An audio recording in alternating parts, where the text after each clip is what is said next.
Bienvenue sur ma chaîne Titi Technique. Aujourd'hui, nous allons parler de comment calculer la puissance d'une pompe à chaleur. Tout ça animé par Thierry le bricoleur. Maintenant, vidéo. Salut mes petits clous, j'espère que vous allez bien.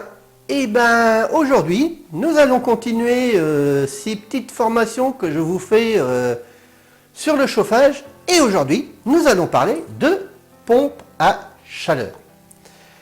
Alors je vais vous expliquer assez simplement, enfin le plus simplement que je vais pouvoir le faire, le fonctionnement.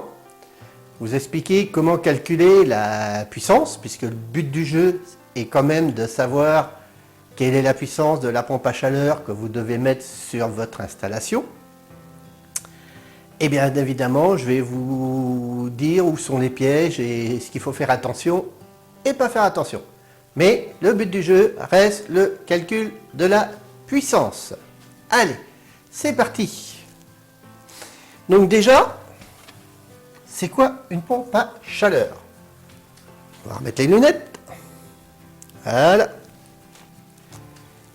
Alors, donc aujourd'hui, calcul puissance d'une PAC. PAC, pompe à chaleur. Alors, je vais vous expliquer, mais alors vraiment le plus simplement, parce que j'essaie, je vous le dis, de me mettre au niveau de, entre guillemets, monsieur tout le monde. Donc il y a des centaines de calculs à faire sur les pompes à chaleur, mais je vais essayer de vous schématiser ça au plus simple. Une pompe à chaleur, c'est quoi? C'est un compresseur d'air. Donc ici, vous avez un piston ici qui est là, comme ça. Bon, je vous parle des vieilles, hein. Je vous parlerai après des nouveaux systèmes. Et un piston qui est entraîné ici par un moteur. Hop, qui monte, qui descend. Ici, vous sortez en pression. Attendez, je vais vous différencier ça en couleur. Vous allez mieux comprendre. Hop. Donc, quand votre compresseur tourne ici, vous sortez en pression, comme ceci. Vous allez, décidément, je ne vais pas y arriver. Vous allez ici, je vous redétaille tout ça après, hein, dans votre condenseur qui est là. Donc le condenseur, c'est un échangeur, hein, évidemment. Vous ressortez de votre condenseur, vous allez à ce qu'on appelle un détendeur. Du détendeur, vous ressortez, je vous explique tout cela après. On va changer de couleur, pour bien que vous compreniez. Hop. Vous ressortez du détendeur, ici, vous passez dans les vapeaux, ici, donc les vapeaux c'est un échangeur, et vous revenez à votre compresseur. Voilà schématiquement comment marche une pompe à chaleur. En sachant que le détendeur ici, c'est un bulbe. Vous savez, les petits fils là, c'est un tout petit fil là qui est tout entortillé. Quand vous envoyez, évitez de les tordre, hein, parce que c'est un gaz qui est à l'intérieur. Si vous le tordez, il ne marche plus. Hein, qui est pris ici, qui vous contrôle l'entrée du compresseur. Enfin, oui, l'entrée du compresseur. Alors, comment ça fonctionne? Ici, vous avez des petites soupapes, comme sur une bagnole, hein, un peu. Hein. Donc quand une est fermée, l'autre est ouverte, bien entendu. Quand vous descendez le piston, vous aspirez, vous cherchez de ce côté-là, et quand vous remontez, vous fermez cette soupade-là, celle-là s'ouvre, et vous passez par là. C'est un simple compresseur à air, hein, comme le compresseur que vous vous servez pour gonfler vos pneus de bagnole. Hein. C'est exactement ça. Alors, quand vous sortez, donc vous circulez dans ce sens-là. Hop, vous comprimez votre gaz, donc qui est aujourd'hui le enfin, on va parler après du gaz. Donc vous comprimez un gaz, en comprimant, il va chauffer à environ 70 degrés. Je vous donne des températures max. Hein. Vous le comprimez à 16 bars. C'est ce qu'on appelle de la vapeur. Là, il est encore en vapeur. HP. Là, vous êtes en haute pression. Donc ici, vous sortez de votre compresseur. Vous avez comprimé votre gaz. Je vous en parle après à 70 degrés et à 16 bars. Vous passez ici. Vous arrivez ici dans ce qu'on appelle le condenseur.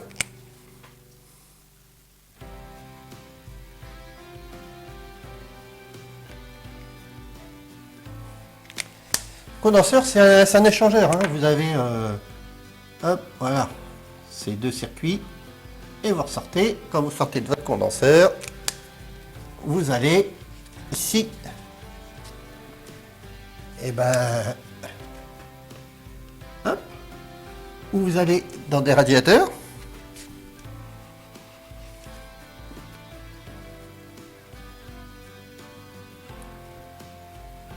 Donc c'est un système RO, puisque là, ici, on va travailler avec de l'air ici et de l'eau ici. Hein. C'est un circuit de chauffage central. Hein. Donc on dit que c'est un circuit RO. Après, vous pouvez aller toujours dans un plancher chauffant, qui est toujours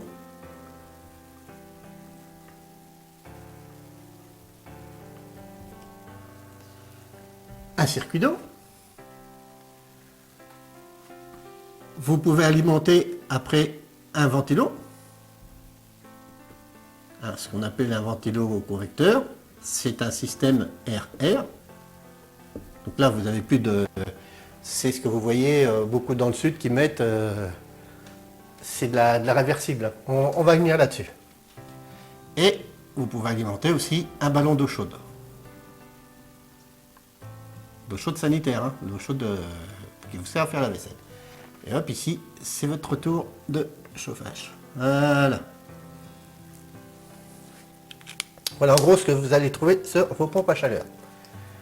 Bien évidemment, ici, dans votre échangeur, puisque là, vous allez ramener du froid, vous allez ressortir ici, environ à 40 degrés. C'est des chiffres approximatifs. Hein. Je vous donne les chiffres maxi. Donc là, ici, vous allez être à 16 bars, vous allez avoir toujours la même pression, mais là, vous allez être liquide. Votre gaz, du fait d'avoir perdu 30 degrés, va passer de la vapeur, il va devenir liquide. Donc vous continuez à circuler comme ça, votre compresseur il tourne, hein. Hop, vous allez traverser votre condenseur, vous ressortez à 40 degrés, hop, et vous arrivez ici à votre détendeur. Je vais revenir à la fonction du détendeur. Détendeur. Alors, à quoi sert le détendeur? Nous, ce qu'on veut ici, dans le compresseur, comme je vous disais, c'est un compresseur d'air. C'est de l'air comprimé. Donc, on ne veut pas d'eau. Donc, si on veut ici, rentrer ici dans le compresseur, il va falloir qu'on arrive gazeux. Le détendeur sert à ça. Le détendeur, il va vous casser la pression. Vos 16 bars, on va mettre un S, ça va faire plus joli. Il va vous détendre votre gaz qui est à 16 bars ici à 2 bars. C'est la culbute, hein. Carrément, hein. De 16 à 2. Alors là, les chiffres, personne n'est vraiment d'accord là-dessus. Moi, personnellement, on m'a pris liquide à 80%. Vapeur ou gaz, hein, comme vous voulez, 20%. Voilà, moi c'est ce qu'on m'a appris. Donc le détendeur ici, vous détendez à 2 bars. Ici, votre liquide ici devient à 20% gazeux. Voilà. Et il reste à 80% liquide. Donc vous continuez ici. Et là, vous arrivez dans ce qu'on appelle l'évaporateur. Hop. Alors l'évaporateur, allez, 90% des packs sont en air haut. C'est pour ça qu'on dit air haut. Ici, vous avez un ventilo qui vous souffle de l'air dessus pour le réchauffer. Donc là, on est bien en air pour refroidir et en eau ici sur votre plancher. Donc là, eh ben, si vous rentrez, alors ça peut être de l'air. Hein. Alors, attendez, je finis avec mon ici. Donc là, je vous ai dessiné une aéro. Ça peut être de l'eau. C'est ce qu'on appelle une PAC eau, ou ça peut être par le sol. Je vous redétaillerai ça tout à l'heure. On va dire que là, on a dessiné l'air. Donc votre ventilo, il tourne. Ici, vous rentrez alors à moins 10 degrés.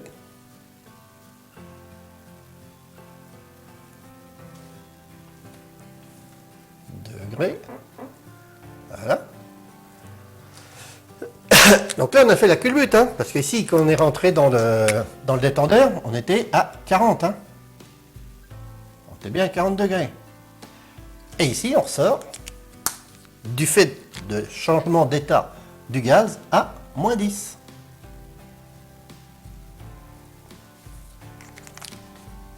Sacré culbute, hein.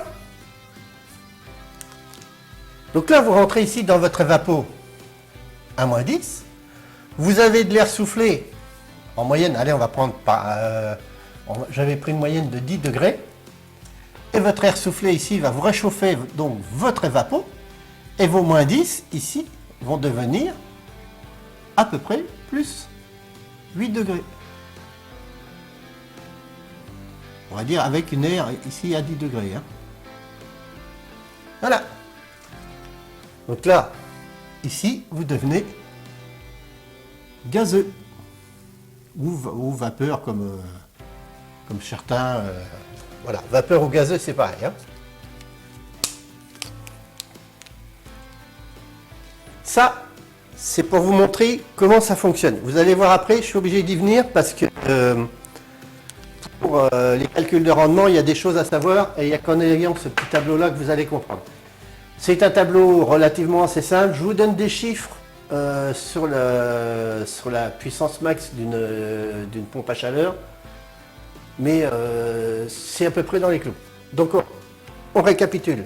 Ici un compresseur, il vous prend donc du gazeux, puisque ici vous êtes rentré en gazeux, il vous le comprime, en le comprimant 16 bars 70 degrés, vous passez dans le condenseur, là vous enviez l'énergie sur ce que vous avez mis dessus, vous ressortez 40 degrés, vous ressortez à 16 bars, vous êtes liquide, votre gaz à l'intérieur est liquide. Vous venez jusqu'au détendeur, ici à 40 degrés. Détendeur. Alors le détendeur, lui, il va jouer plus ou moins de puissance, ici, pour vous maintenir ça, suivant la température qui rentre ici. C'est pour ça qu'il est relié ici. Donc, ici, à peu près, vous ressortez donc, à 10 degrés, à moins 10 degrés à 2 bars. Vous rentrez dans les vapos à moins 10 degrés à 2 bars. Si vous avez à peu près 10 degrés d'air extérieur, vous allez ressortir ici à 8 degrés. Il faut qu'il soit costaud. Hein. Ça, c'est ce que vous avez dehors avec toutes les petites ailettes derrière le ventilo, avec toutes les petites ailettes. Hein. Ça a de la puissance. Hein.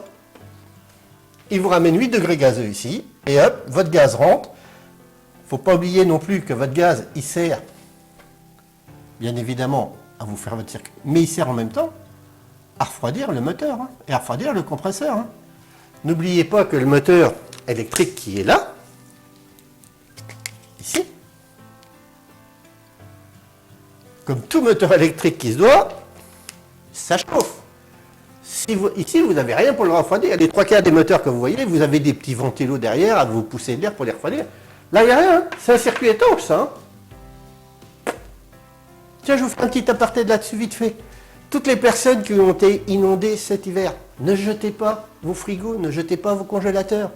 Vous avez juste à prendre l'entrée du compresseur où c'est branché, où arrive votre fil en 220, à sécher, c'est tout. Tout ça, ça n'a pas bougé, tout ça, c'est étanche. Vous séchez bien votre prise de votre compresseur ici, et le restant, ça va marcher. Hein. Bon, faites de la part-tête. Je vous disais donc que l'air froid qui arrive ici, donc enfin, l'air à 8 degrés, arrive gazeux ici, pour être comprimé ici, mais en même temps, il vous sert à refroidir votre moteur. Hein. Donc, plus vous allez rentrer chaud ici, plus votre moteur va chauffer. On va y venir. Donc, voilà, en gros, le fonctionnement d'une pompe à chaleur. Alors, ce qu'il faut savoir, les gaz, vous avez... ça change tout le temps. Alors, le gaz utilisé, je vais vous noter là, aujourd'hui, je suis même pas sûr que ce soit encore celui-là en vigueur parce que ça change tellement. On était arrivé au R410A. Pourquoi? Parce que c'est soi-disant un gaz écologique. Hop. Bon, j'ai longtemps travaillé personnellement avec ce qu'on appelait vulgairement le R22. C'est ce qui alimentait plein de choses. Bon, maintenant il a été interdit. C'est vrai que bon, pour la nature, il n'était pas très bon. J'ai même travaillé sur des compresseurs où c'était de l'ammoniac, hein, ici. Hein. L'ammoniac est un gaz qui... Enfin, l'ammoniac est un produit qui a cette particularité-là, c'est de changer d'état suivant la température et la pression où il est. Tout ce qui est grosse puissance, hein, tout ce qui est usine qui a besoin de froid, des abattoirs, des trucs comme ça pour des chambres froides et tout, les trois quarts, il y en a même qui marchent encore à l'ammoniac. Hein. Bon, l'ammoniac c'était une saloperie. Hein. C'est hyper polluant. Et l'ammoniac, si vous avez une fuite que vous êtes à côté, si vous dégagez pas assez vite, en 2 secondes, vous prenez deux bouffées, vous êtes mort. Hein. Mais bon, ça c'est un autre sujet. Donc voilà. Alors, maintenant, que vous voyez à peu près vaguement comment marche la chaleur, de quoi dépend la puissance? Eh bien la puissance de tout ça, il y a ce qu'on appelle, alors là, on vous inonde avec ça, le CUB. Le CUB, c'est quoi? C'est le coefficient. Alors là, quand vous allez voir des marchands de pompes à chaleur, là, ils en ont plein la boule. Hein. Coefficient de performance.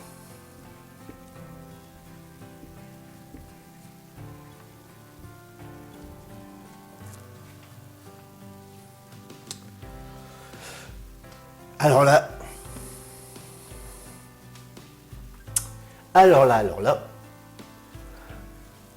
alors vous avez des constructeurs qui vous disent « Ah, moi j'ai un CUB de 3. » Moi, la première pompe à chaleur sur qui j'ai travaillé avait des CUB de 2. Hein.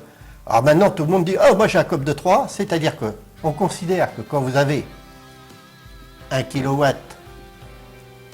absorbé,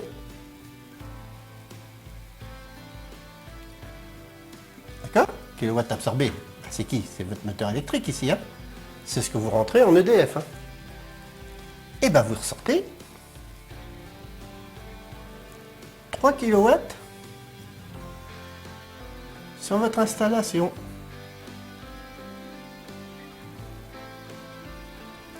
Là j'ai absorbé 1 kW et là j'en ai sorti 3. Intéressant ça. Hein? Alors attention, parce que maintenant les vendeurs, on est les plus beaux, les plus grands, les plus forts, ils n'ont peur de rien, hein, ils vont jusqu'à la CUB de 4. Hein. Alors là, 1 kW absorbé, 4 kW rendu. Hein. Bon. Non. Alors le CUB. CUP, j'ai toujours tendance à dire. C'est quoi? C'est l'énergie utile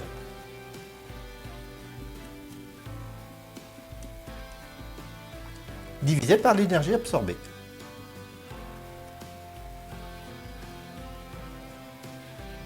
Ça vous rappelle rien, ça?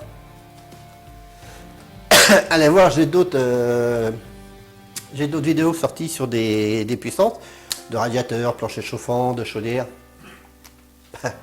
C'est ce qu'on appelait dans le chauffage un rendement. Donc rendement, cob, bon. Hein. Bref. Donc voilà ce qu'est comment est considéré le cob. Bon, je peux vous donner, si ça vous amuse, mais à mon avis ça ne va pas vous amuser, mais bon. C'est pour vous montrer qu'il y a plein de formules à la con. Le cob plus les watts par watt, voilà. C'est le coefficient de ici, plus les watts de là et les watts de là. Donc vous voyez, c'est... Enfin bref. Donc voilà, donc ce qu'il faut savoir, c'est qu'ils vous vendent avec un cob. Alors c'est hyper important, le cob, parce que vous allez voir que je vais vite vous le démonter, le cob. Ça va aller vite. Voilà, allez. On va dire de 3, on va le donner en moyenne de 3. Et bien maintenant, comment on fait le calcul? Alors maintenant, bien sûr, ici, vous avez une installation.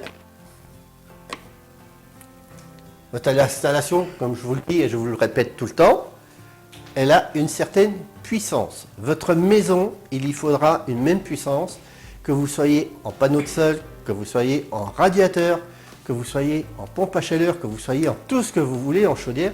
La puissance de votre maison, c'est un variable. La puissance de votre maison, elle fera ça suivant une température extérieure, vous aurez besoin de puissance. Ça ne bougera jamais. Que n'importe quelle énergie, n'importe quel machin que vous ayez. Les différences sont les grandeurs, les surfaces de votre transmetteur d'énergie, c'est-à-dire votre radiateur, votre panneau de sol ou l'air. C'est tout. C'est tout ce qui différencie. Mais la puissance de votre maison restera la même. Donc on va revenir donc au calcul de la puissance. Comment calcule-t-on la puissance? Eh bien P. Alors là, je vous donne la formule réelle. Moi, c'est ce que je me sers pour faire des calculs de pompe à chaleur. La puissance est égale à V. Alors là, nous voilà partis dans les formules. Multiplié par C, multiplié par delta T. Tac. Donc P, c'est les watts que vous cherchez, évidemment.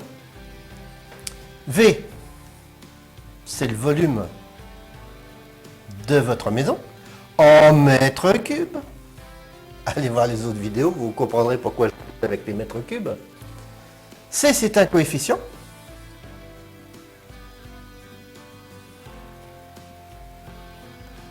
Et delta T, c'est la différence entre la température intérieure et la température de référence de base extérieure, minimum. Je vous décortique tout ça. On va commencer par C, tiens. Allez, C. Vous allez voir, on revient dans des petits tableaux vachement sympas.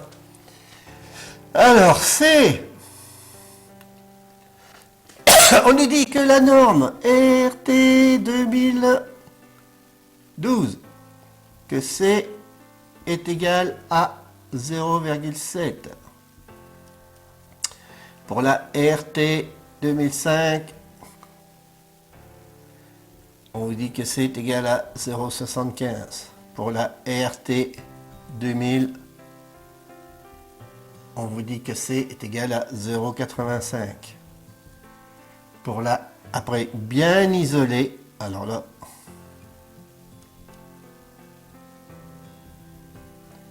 on vous dit que vous êtes à C est égal à 1,1. Si vous êtes mal isolé,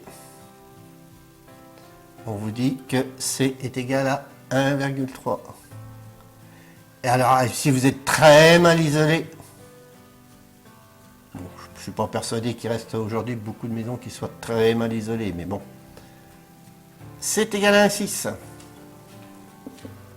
On revient encore avec des tableaux, des coefficients. C'est des coefficients d'isolation. Hein.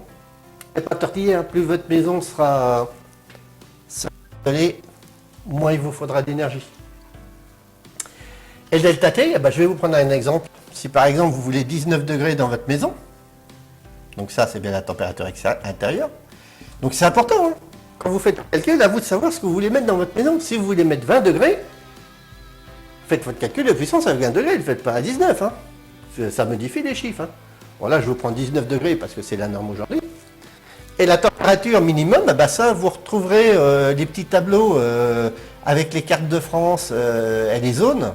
Je ne sais pas si vous vous démontrer vite fait. À peu près la France, vous avez une zone 1 qui est comme ça, qui doit être à 0.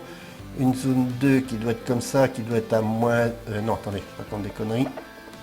Hop, parce que le bord de mer, ça va comme ça, voilà. Là, vous êtes à moins 2. Quelque chose qui fait comme ça, qui doit être à moins 4, et quelque chose comme ça qui fait à moins 6. Ça, vous allez le voir sur Internet, vous allez trouver hein, vos zones, votre température moyenne extérieure. Si je la prends par exemple, moi ici qui suis à Cherbourg, bah, je ferai 19 moins 0, ça me ferait 19. Si je la prends ici à Strasbourg, par exemple, je fais 19 moins 6, ça fait 19 moins 6, moins par moins, ça fait plus, ça me ferait un delta T de 25. Voilà. Bon. Vous avez compris là l'histoire des zones là? C'est la moyenne, c'est les températures les plus basses qu'on trouve par chez vous. Ça, c'est les nouveaux tableaux. Hein, parce que les anciens tableaux, on vous donne encore des tableaux. Moi, quand on m'a appris ça, on me donnait des tableaux à moins 9 degrés à Lille. Hein. À Lille, aujourd'hui, le tableau, il est là à moins 2. Hein. Donc, bien sûr, moins 6, moins par moins, ça fait plus. Donc, c'est comme si vous faisiez 19 plus 6. Bon. Et ça allez voir votre tableau de zone, allez le voir sur Internet. Donc, dans le calcul, alors, attendez, moi, je me suis fait un petit calcul basique. J'ai pris, et ben, j'ai gardé le calcul de base. On va dire moins 9. Ici. Température, donc. Attendez, voilà. On va recommencer. Donc j'ai pris la température intérieure moyenne de 19 degrés, que je veux dans ma maison, et la température extérieure moyenne, allez, moins 9. Donc là je suis dans un coin où il fait vraiment froid l'hiver. Hein. Et bien alors P est égal, hein. Là j'ai pris l'exemple pour une maison de 100 mètres carrés. Si vous avez une maison de 100 mètres carrés. Pour une maison 100 mètres carrés, c'est ce que vous trouvez à peu près dans le pavillon moyen. Hein. 100 mètres carrés, c'est au sol. Hein. Prenez toutes vos pièces, longueur, largeur. Donc là, on veut un volume, mais on veut un volume en mètres cubes. Donc, on prend nos 100 mètres carrés, que je vais multiplier par la hauteur du plafond. Moi, je prends toujours 2,70 m hein, entre le sol et le plafond. Et là, vous obtenez des mètres cubes. Multiplié par le coefficient. Allez, on va dire que j'ai pas mal bien isolé, mais je ne suis pas encore dans l'innomerité. Allez, je vais me mettre à 0,9. Hein. 0,9, je suis bien isolé. Mais après, bah, à partir de 2000, c'est des normes RT. Donc, vous ne pouvez plus calculer, dire je suis bien isolé. C'est con, c'est comme ça, c'est des normes, c'est des trucs de bureaucrate. Bon. Comptez-le entre 0,9 et 1 si vous êtes bien isolé. Hein. Et vous multipliez donc par ici, 19 moins 9, ça fait 28. Donc ça nous fait ici, hop, 270 mètres cubes. Voilà. La surface multipliée par la hauteur, ça vous donne bien des mètres cubes. Mon coefficient multiplié par 28, c'est égal 6804 watts. Voilà la puissance de votre compresseur. En réel. Je vous parle bien en réel. Et je dis bien le compresseur, tout seul. On va y revenir. Hein. Alors, ce que font les constructeurs, je le fais aussi. Hein. Vous verrez, regardez sur la vidéo que j'ai fait sur les chaudières, c'est pareil. Alors, ils vous disent entre 10 et 20. 20, c'est beaucoup. 20, c'est énormément. Arrêtez votre VMC, les 20%, vous les avez gagnés. Hein. Moi, là-dessus, je rajoute 10%.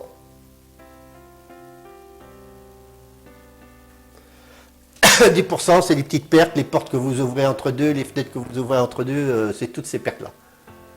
J'ai exclu les VMC, hein, je vous ai bien dit. Hein. VMC, j'en pense pas que du bien. 10%, donc eh ben, ça fait 6804. Plus 680,4.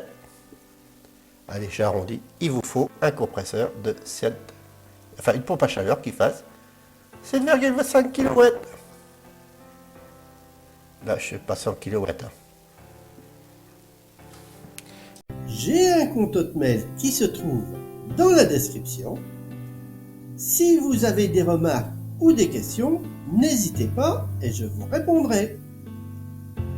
Vous pouvez me suivre sur mes réseaux sociaux qui se trouvent aussi dans la description.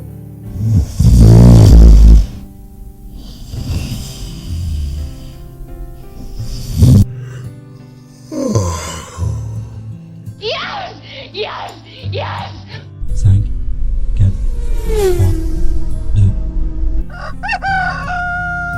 Voilà. Et ben là, vous avez calculé la puissance de la pompe à chaleur qu'il vous faut. C'est pas compliqué, hein? Maison de 100 mètres carrés. Maison, je vous dis, maison habitation normale. Hein. La puissance, donc les watts, c'est le volume multiplié par le coefficient multiplié par le delta T. Le volume en mètres cubes, le coefficient, votre tableau-ci, votre delta T, la température intérieure que vous voulez mettre, moins la température moyenne la plus basse de l'hiver, de votre région. Tableau internet. 100 mètres carrés multiplié par 2,7, multiplié par 0,9 parce que je considère que je suis plus que bien isolé, et par mes 28 de delta T. Si je l'avais calculé à Cherbourg, par exemple, alors je ne l'ai pas fait, hein, mais ici j'aurais multiplié par 20. Hein. Ici j'aurais multiplié par 20. Alors ça, je ne l'ai pas fait. Vous allez voir la différence. Hop. Je vais vous le faire vite fait. 270 multiplié par 0,9 multiplié par 20, 4800 watts.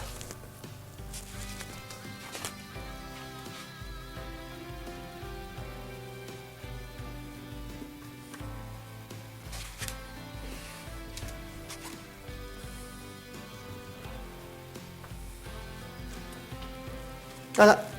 Moi ici, si je l'avais calculé pour moi ici à Cherbourg, plus 10%, ça ferait 4800 plus 4, on va dire 5, ça ferait un truc qui ferait 5 kg 3 quoi. Ouais, parce que je rajoute 10% à Cherbourg. Alors ici, dans les vieux calculs de froid, hein, dans la région la plus froide, la région la plus douce. Cherbourg, on est une des régions où il fait le plus doux l'hiver, donc vous voyez, c'est important. Hein.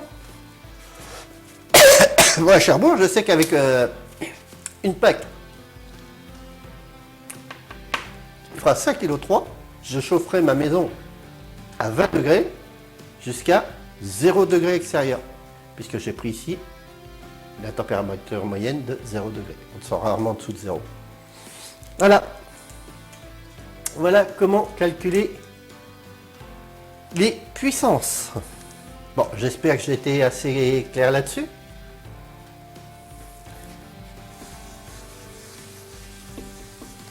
Je vous laisse la formule. Le petit tableau, regardez sur internet, hein, vous le trouvez sur internet, hein, c'est pas des trucs que j'invente, hein, c'est des législations, hein, c'est comme ça que c'est calculé. Hein. Bon, ça on va l'enlever. On parlait de ça. Alors maintenant, on va aller parler un petit peu des pièges.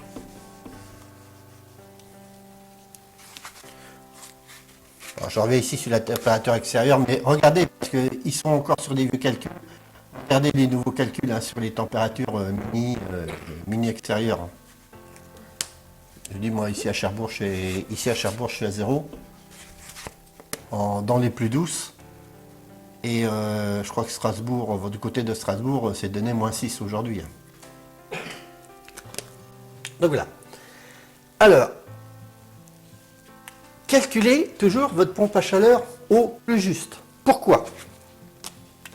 si elle est trop puissante.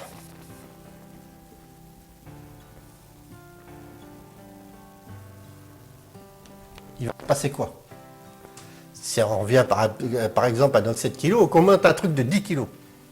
C'est-à-dire ici que votre compresseur, il va être hyper costaud, hein, il va vous sortir ça. Et ici, au lieu de vous sortir 40, ben, il va vous sortir 60. Hein.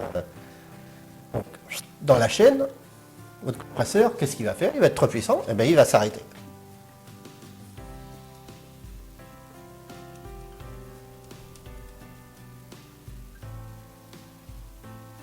Et puis, attends, tout va se casser la gueule, et puis il va redémarrer.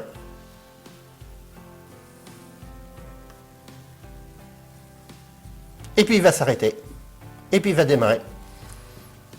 Et vous allez faire quoi? Vous allez faire ça.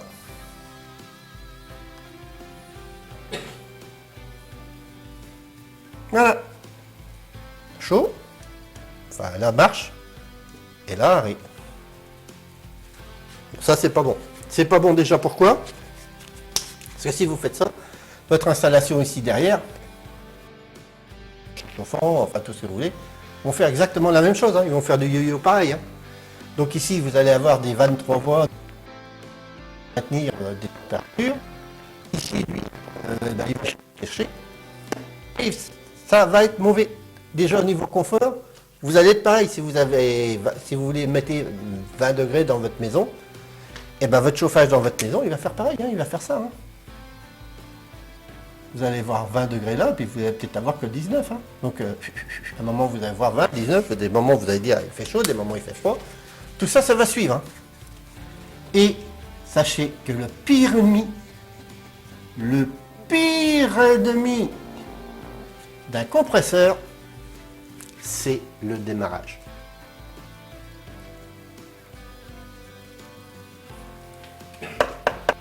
Pourquoi ? Parce que quand un moteur déjà démarre, un moteur électrique, déjà il vous fait une pointe d'intensité, il vous fait une pointe, il tire. Ça c'est clair. Tire, il chauffe. Et ce qu'il faut savoir ici, c'est que vous avez une partie mécanique qui bouge. Comme la voiture, hein. C'est le même système que la voiture, sauf que là vous faites une explosion pour faire bouger vos pistons, et là vous comprimez. Hein. Mais comme la voiture. Hein. Et en bas, vous avez quoi ici? Vous avez de l'huile. Quand vous l'arrêtez, l'huile, qu'est-ce qu'elle fait? Elle descend. Quand vous redémarrez, ben, le temps que tout ça s'engraisse. Donc sachez que le pire ennemi d'un compresseur, c'est les marches arrêt. C'est ce qu'il faut éviter absolument. Alors vous allez me dire un frigo. Ben, un frigo c'est pareil, hein, sauf qu'on ne marche pas avec les mêmes pressions et tout ça. Mais ben, les frigos, vous n'avez pas le choix. Hein. Vous les arrêtez parce que c'est des petits compresseurs à clapper, mais enfin bref. Mais donc si vous êtes trop puissant, votre compresseur, il s'arrête. Et c'est pas bon. Parce que quand vous l'arrêtez, évidemment, vos 70 bougent, votre pression bouge, vous n'avez pas quelque chose de constant. Donc, ne calculez pas vos packs trop puissantes. Alors maintenant, vous avez des petits régulos qui vous disent « Oui, mais vous inquiétez pas, moi je vais vous les prendre et je vais vous mettre un petit peu trop faible. »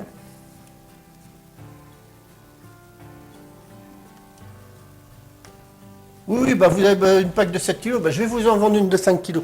Ça coûte moins cher. Comme ça, vous allez retomber sur vos pieds. Parce que bien souvent, je suis comme vous. Hein. Demandez à ma femme ce qu'elle en pense. Bien souvent, quand elle regarde les factures, la première chose qu'elle regarde, c'est pas ce qui est en détail. Hein. C'est ce qui est en bas. Hein. C'est ce que vous allez payer. Hein. Et bien, trop faible, qu'est-ce qui se passe? Si ici, vous n'avez pas la puissance, assez de puissance ici pour fournir là, ici, votre installation, et bien, elle ne s'arrête jamais.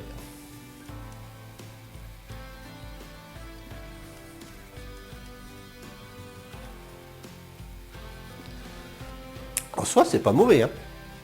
Compresseur qui tourne tout le temps, à l'arrière, moi, ça ne me gêne pas.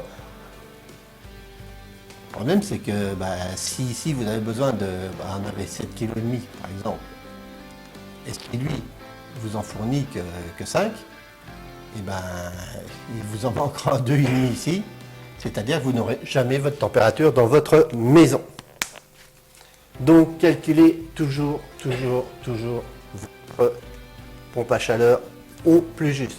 vous la calculez au plus juste avec cette formule et vous rajoutez 10% et vous êtes dedans. Alors, on va continuer, je vais vous continuer un petit peu sur la pompe à chaleur.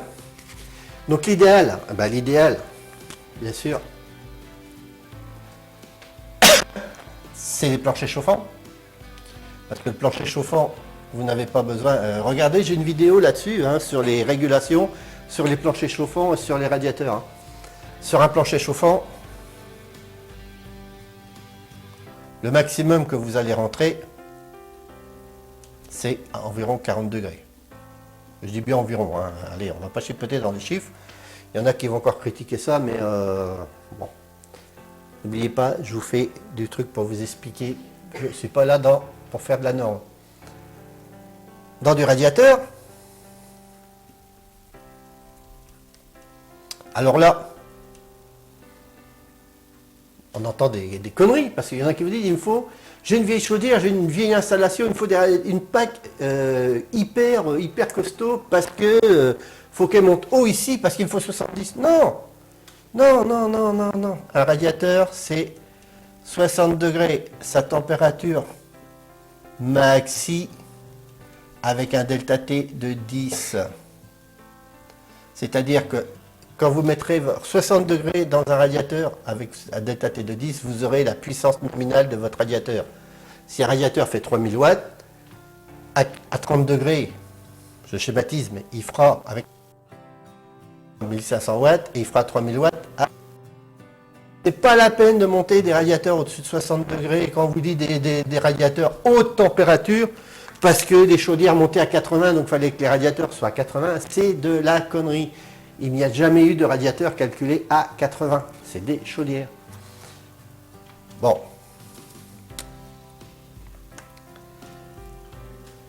Et bien, bien sûr, votre pompe à chaleur ici, elle aura beaucoup moins de mal à sortir 40 degrés, mais pour une puissance égale, qu'à sortir 60 degrés.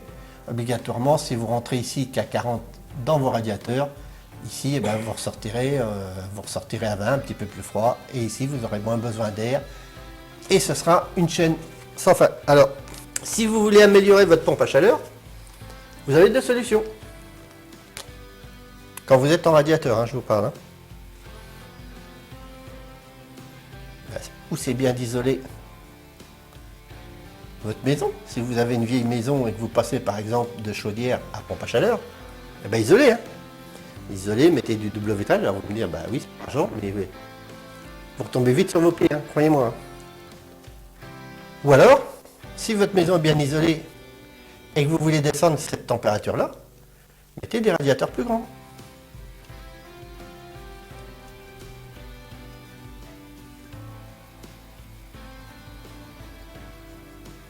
N'oubliez pas ce que je vous ai dit. Quand vous avez une pièce à chauffer, si elle fait 20 mètres carrés, multiplié par 2, on va dire 10 mètres carrés, donc elle va faire 170 mètres cubes. Que vous soyez en plancher chauffant à 40 degrés ou que vous soyez en radiateur à 60 degrés, il vous faudra toujours la même puissance pour la chauffer. Bien sûr, un plancher chauffant, c'est la surface de votre pièce. Un radiateur, c'est qu'une pièce, enfin c'est qu'un radiateur avec de l'eau qui circule qui vous donne la même puissance. Mais si vous avez par exemple 1500 watts ici sur le plancher chauffant à 40 degrés, vous aurez 1500 watts ici sur votre radiateur à 60 degrés. Si vous augmentez la surface de votre radiateur, vous aurez toujours vos 1500 watts, mais à 40 degrés. C'est une solution. C'est une solution. Bon, c'est toujours de l'argent. Ça, je suis d'accord avec vous. C'est toujours de l'argent. Mais vous voyez que vous pouvez ramener, descendre vos températures quand on vous dit oui, non, mais vos radiateurs, il y a des solutions. Alors faites-y gaffe à ça, parce que n'oubliez pas que lui, il tourne. Le moteur ici, c'est ce que votre compteur EDF il voit tourner. Donc réfléchissez bien quand vous voulez passer en pompe à chaleur, que vous faites votre calcul de puissance, à ce que vous pouvez gagner sur tout ça. Vous savez, ma petite maison où je vis aujourd'hui, c'est une petite maison que j'ai achetée il y a une dizaine d'années. C'était pas du tout isolé. Il n'y avait pas de double vitrage, il n'y avait rien. Hein. La première chose que j'ai fait un gros coup d'isolation.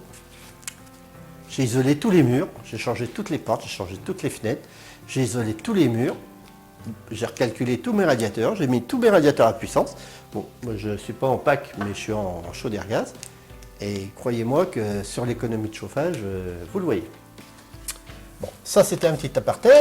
Alors, on va continuer sur les avantages et les inconvénients. On va tourner la petite feuille. Alors, maintenant on va partir un petit peu, parce que on va revenir un petit peu dans les puissances. Les premières pompes à chaleur, sur qui j'ai, enfin première, je vous parle de pompes à chaleur pour le particulier. Donc tout à l'heure je vous ai parlé d'un COP de 3.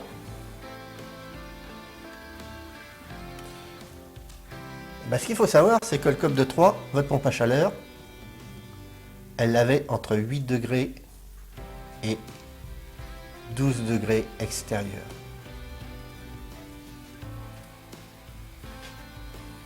Vous allez voir à quoi je veux en venir. 8 degrés, 12 degrés extérieurs, bah oui, parce que dès que vous descendiez en dessous de 8 degrés extérieurs, et ben ici, vous sortiez à moins 10. Mais là, au lieu d'être à 10, vous étiez à 8. Donc là, au lieu d'être à 8, vous étiez à 6.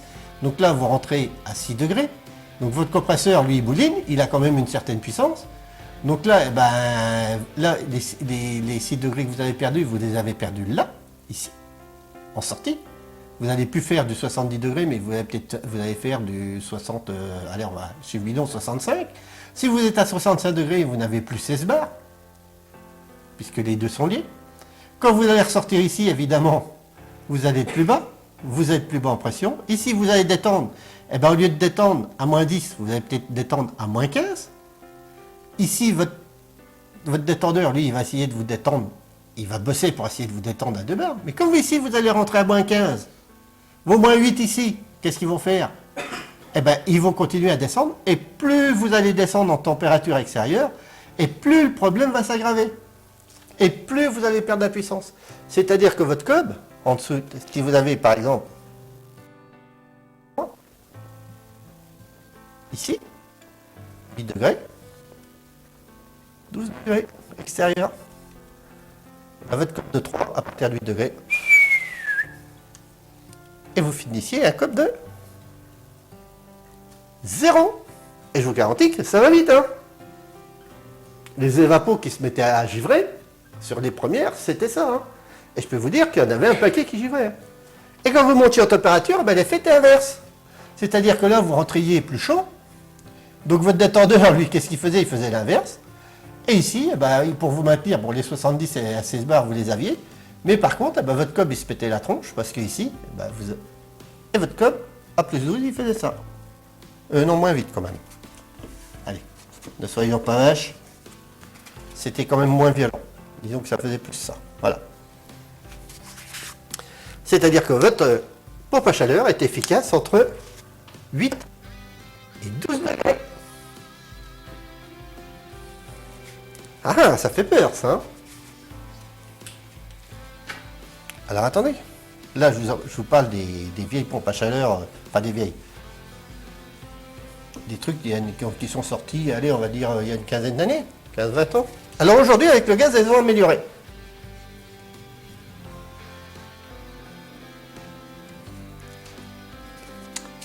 Alors là, je vais encore pas me faire des potes chez les marchands de pompes à chaleur. Avec les nouveaux gaz,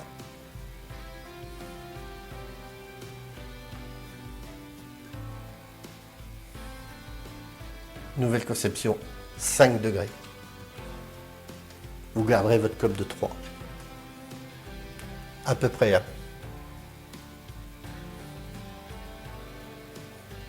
Et bien on en revient à notre petite explication. Là j'ai 5 degrés. Là j'ai 14 degrés. Là j'ai votre cob de 3. C'est-à-dire qu'à 3 degrés, vous avez peut-être pu avoir qu'un cob de 2. 1 degré.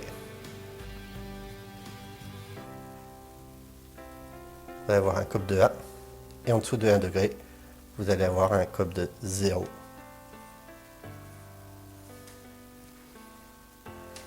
Et c'est quoi un cob de 0? Ben, je vais vous dire c'est quoi un cob 0.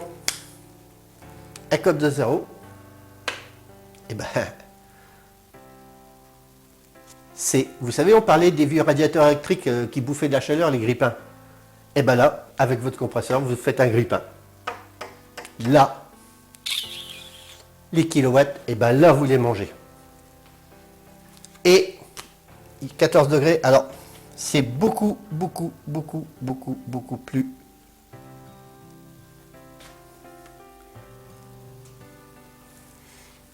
lent en dessous de 14 degrés, parce que maintenant, il y a ce qu'il appelle le système inverter.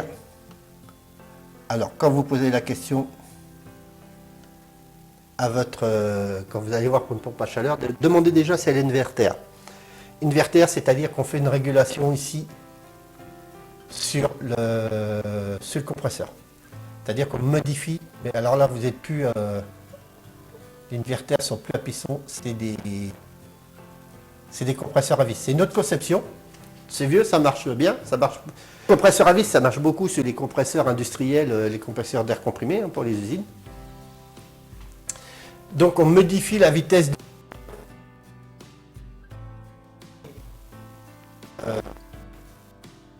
Pas besoin de la puissance. On parle en dessus de plus 14. Hein. On est bien d'accord. Hein. Donc eh ben, on fait ça. Vous avez le système inverter. Alors, qu'est-ce qu'on peut dire de ça? C'est vieux, hein?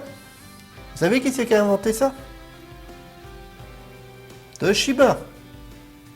En quelle année? Ah, allez, c'est le qui a bien les chiffres. 1980. Donc, vous voyez que l'inverter, c'est pas d'aujourd'hui. Hein. Mais c'est aujourd'hui qu'on se réveille parce que ben, aujourd'hui, on essaie de faire des économies d'énergie. Alors, l'inverter peut vous réguler jusqu'à 70% de votre puissance. Vous la diminuez. L'inverter à 100% sera ici.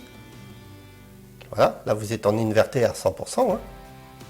Et là vous êtes en inverter qui est en train de progressivement, et puis quand vous arrivez à, bon, à vos 20 degrés, et ben, extérieur. Voilà. Ah! Alors là,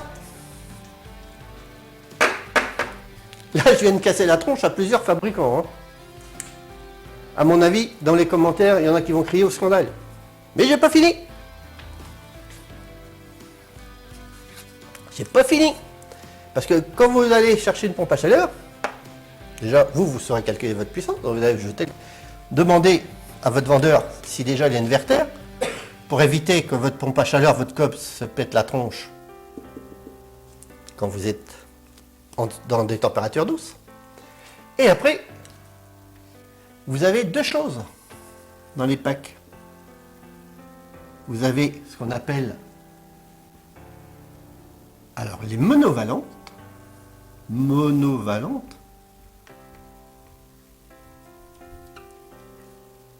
et les bivalentes.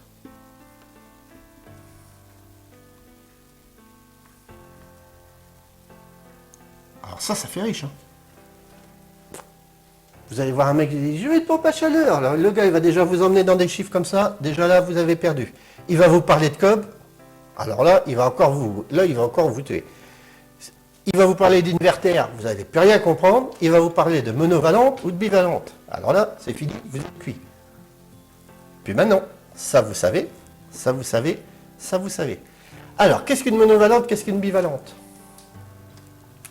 Ben, une monovalente, c'est ça. Je vous ai essayé. C'est un compresseur qui se démonte tout seul avec son installation. Et qu'est-ce qu'une bivalente? Eh bien, une bivalente, hop. Donc la monovalente, c'est avec un compresseur. Donc c'est une PAC, on va dire une PAC normale. Et une bivalente, eh ben, on a dit, on met un compresseur.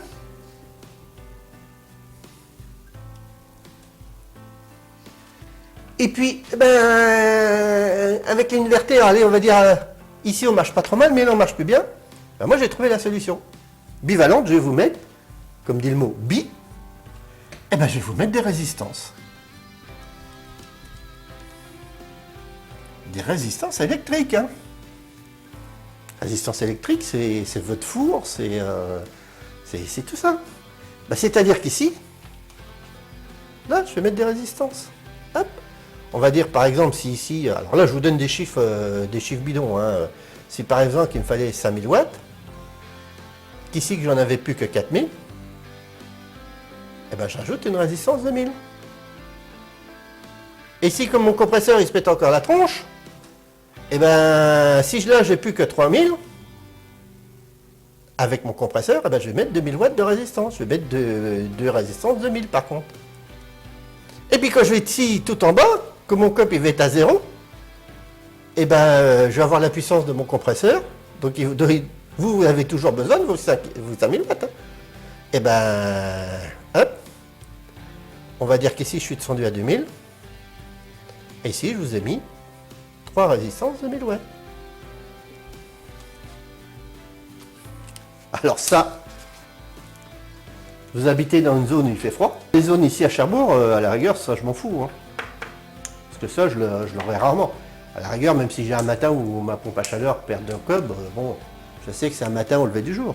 Mais ceux qui habitent dans l'Est, où il fait froid, ou en montagne, bah là, vous êtes encore avec des grippins. Vous avez un compresseur qui est devenu un grippin, et vous rajoutez des résistances derrière. Vous n'êtes plus en PAC là. Vous êtes en radiateur électrique. Intéressant, hein? Intéressant.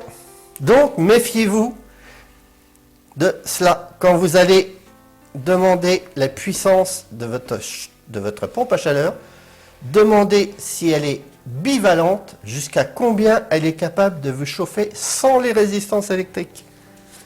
Plus loin elle vous emmènera, par exemple si elle vous emmène à plus 2, plus loin elle vous emmènera en COP 3, mieux ce sera pour vous. Après, c'est de l'argent de foutu en l'air. Là, vous avez perdu. Alors, est-ce qu'il y a une solution à ça? Oui. Oui. Donc là, on est toujours en train de parler de l'installation RO. Et bien, si vous voulez la solution, et ça marche très bien, vous faites OO. Donc là, on va partir sur des packs OO. C'est-à-dire qu'ici, eh ben, au lieu d'avoir un ventilo,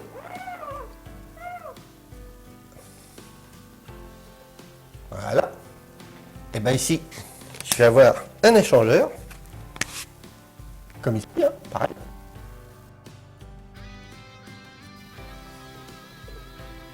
Sauf que là, eh ben, là vous faites un forage, et là, vous amenez de l'eau.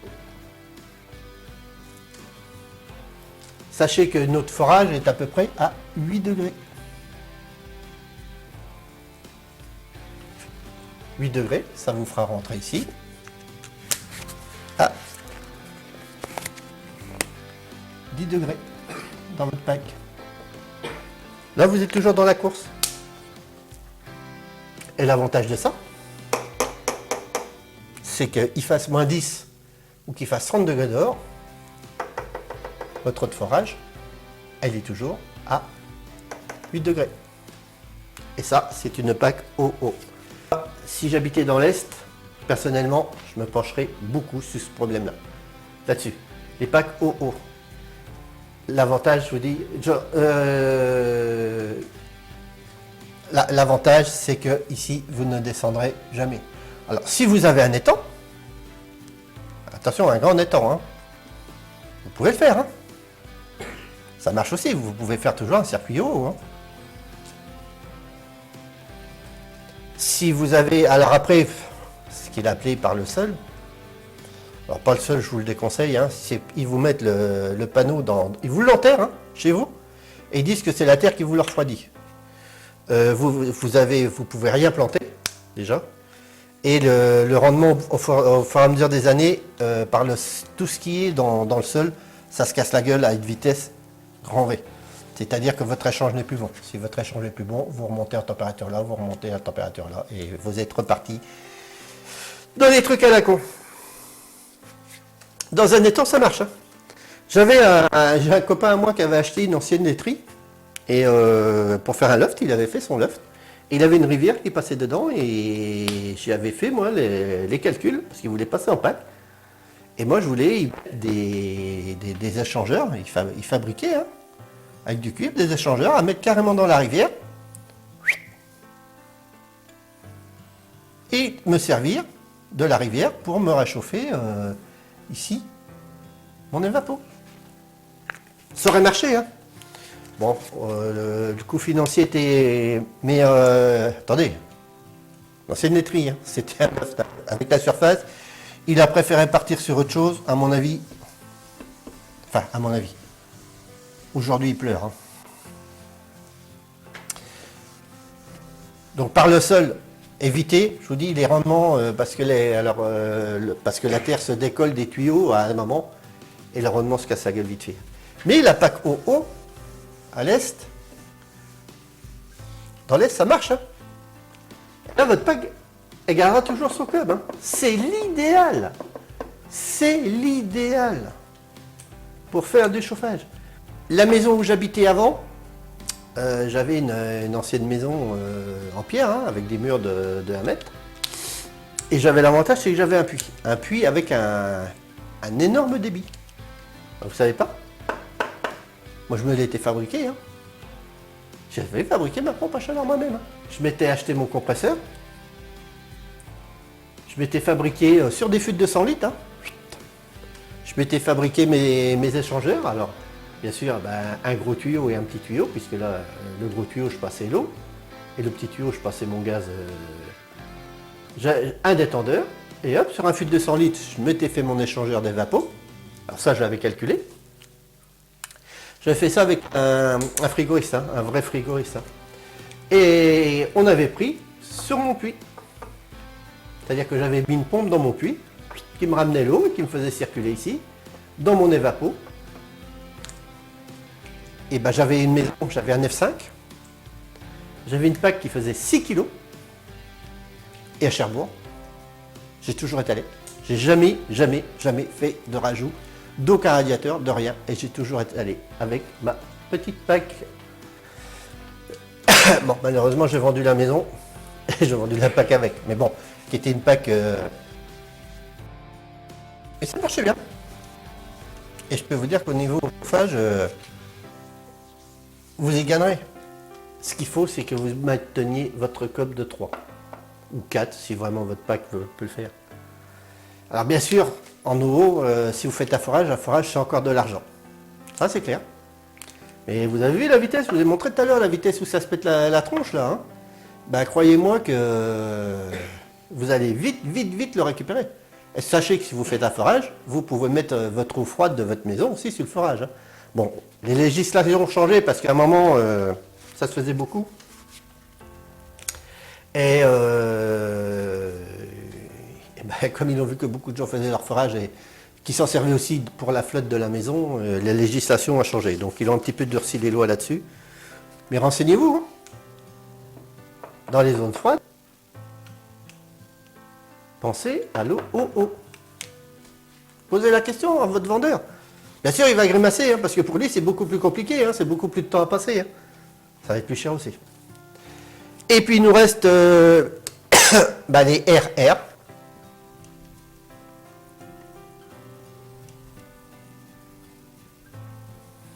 C'est quoi une RR? C'est plutôt que d'avoir ici un plancher chauffant, vous soufflez de l'air ici, donc là-bas.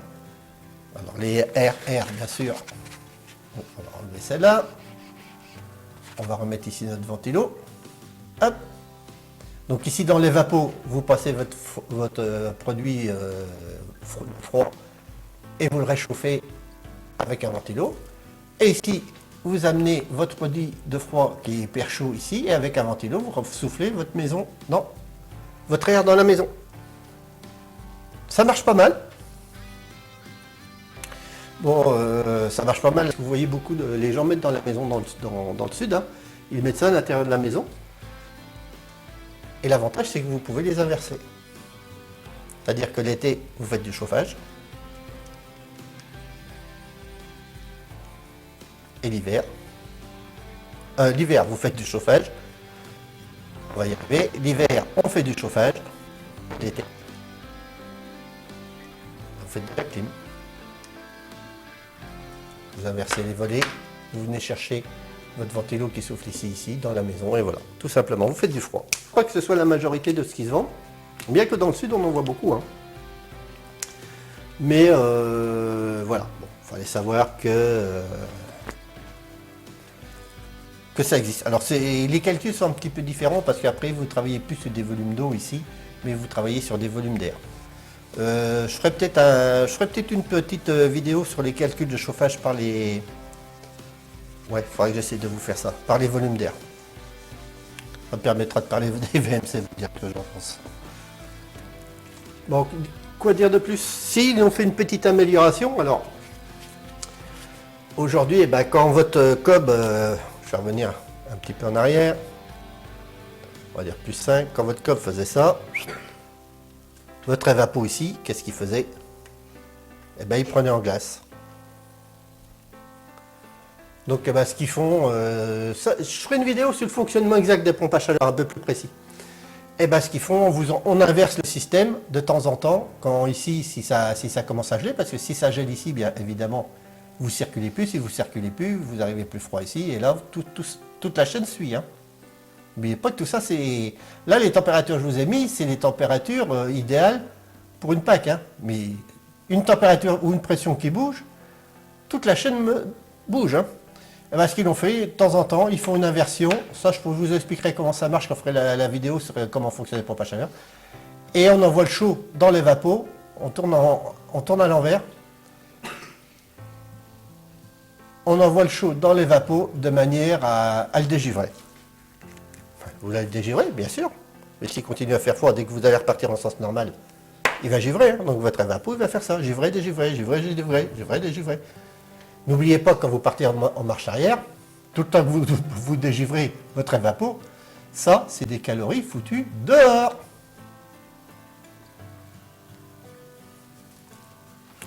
Donc là, c'est pareil. Hein. Là, c'est de la perte sèche. Hein. C'est pour ça qu'il faut calculer au plus juste. Au plus juste, pour éviter toutes ces pertes sèches, parce que toutes ces pertes-là, elles vont vous descendre vite fait. Bon, moi je crois que je fais à peu près le tour. Mais gardez bien en tête que la formule de calcul de puissance, P, le volume, le coefficient, le delta T, rajoutez 10%, vous avez la puissance de votre pack. Une fois que vous êtes parti avec ça, que vous savez ça, vous pouvez partir déjà les mains dans les poches et commencer à faire le tour. Et dites pas que vous avez fait le calcul, laissez les gens calculer, laissez-les faire. Posez la question après si c'est une vertère ou pas. N'oubliez pas la régulation quand il fait doux. Le compresseur qui régule. Et pensez surtout, hyper important, si elle est monovalente ou bivalente.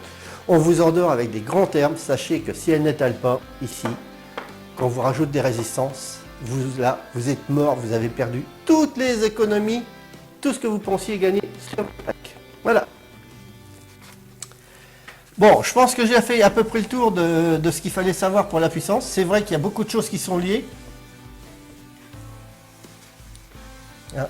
Mais la formule, n'oubliez pas que dans tout ce que je vous fais sur du calcul du réel. Alors après, je pourrais vous endormir. Hein. Je peux vous endormir sur les puissances des évapos, sur les puissances des PL, sur les gaz, sur les puissances là, sur les détendeurs, ce qui se passe entre là et là. Je peux vous sortir des formules, mais ça va vous donner quoi? De toute manière, même moi, il faut que je reprenne mes bouquins pour les retrouver, parce qu'il y en a certaines, j'arrive même plus à les retrouver. Alors, on s'en fout. On s'en fout. Ce qu'on cherche, c'est la puissance de notre pack. Eh bien écoutez, je pense qu'on a fait le tour. Hein? Et bien ce serait encore une vidéo sur les puissances. Je pense que sur les puissances, de toute manière, je vais avoir fait à peu près le tour de tout ce que je pouvais avoir à faire. Je vais passer sur d'autres sujets. Je pense qu'après ça, je vais partir peut-être un peu plus sur les calculs de débit d'eau, tout ça.